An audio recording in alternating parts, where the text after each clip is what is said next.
Hello and welcome to the November Adult Take and Make Craft Kit tutorial from the Albert Lea Public Library.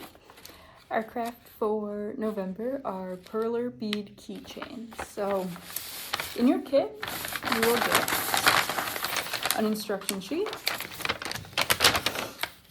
You have a bag of beads, a pegboard, and they come in all different shapes. And then you also have a piece of iron transfer paper. So if you've never done these before or seen them, it's going to look something like the picture here. You make a design with the beads, and then you take an iron and the beads fuse together under the heat of the iron. So the first thing you're going to want to do is set up your pegboard on a stable surface. The beads are really small and they are easily knocked over, so you just want to make sure you have a flat surface. Now you can make the shape that you have on your pegboard, or you can kind of make your own design using the pegboard as a guide. So I'll kind of show you what that looks like. I'm going to make something totally different than what the pegboard is. And as you're working, the beads just kind of sit on the pegboards, so you're going to want to notice where you want to start and end, and you're either going to want to start from the top down or the bottom up, because if you start in the middle and work out, it can be really easy to knock your beads off.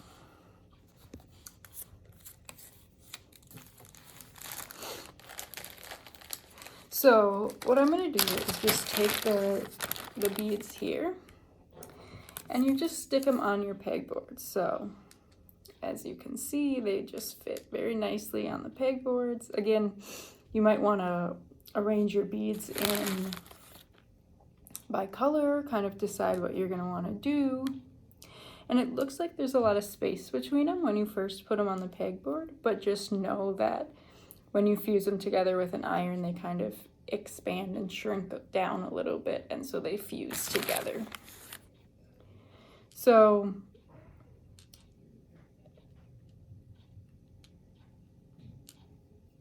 if you just want to start making your shape,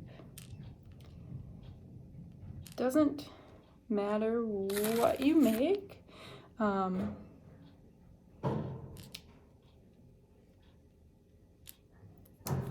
So as you can see here, I'm just going to kind of go up and make a square. You can make any shape you want. You can either use the pegboard as the example. The piece of paper behind it is just a guide to help you with colors, but you don't have to use the colors that the pegboard suggests. As you can see, this is a little car, so they suggested where to place different colors. But using your pegboard, you could then make any shape you want. So that's going to be the hardest part, probably, is if you don't want to use the shape of your pegboard, is to decide what you want to make for your keychain. And as you can see, they are easily knocked off. So you just want to be really careful. Some people find that if they use tweezers to place them on the pegs, it helps. So if you're having a bit of a trouble placing these on the pegboard, you might want to try to use tweezers and see if that helps. So once you get your beads in place on the pegboard, I will show you what you're going to do next. All right, so I'm going to quick show you the design that I created. It might give you a few ideas. And I'll lift it up a little bit, but as you can see, I just created an A. My first name starts with the letter A. So I used the blue beads to create the letter A, and as you can see, it's not quite in a line because of where the pegboards are, but it's a little bit abstract, so I'll go with it. So once you have the design that you are happy with and you like, you're going to need an iron. And so you're going to want to heat up the iron to a medium setting. You don't need super high heat, and you don't want to use any steam. So you're going to heat up an iron, and then you're going to take your iron paper and put it over your pegboard. So that way the iron isn't directly touching the surface of the beads. It just helps as a little barrier. So you're gonna take your iron and just iron the beads, and then it takes about 10 seconds or so. If you want to be safe, do it for about 20 seconds. You'll see the beads starting to kind of meld together.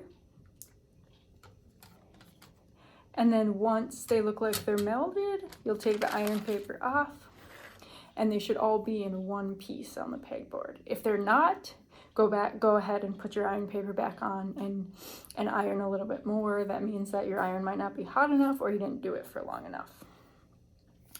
And you can then let it cool, flip it over, and iron the other side if you want the same effect on the other side. Otherwise, the other side will look like the back of the beads, which is kind of cool too. So you can take a look and decide if you want to iron the other side. You can use the same iron paper, or if you want to leave it how it is.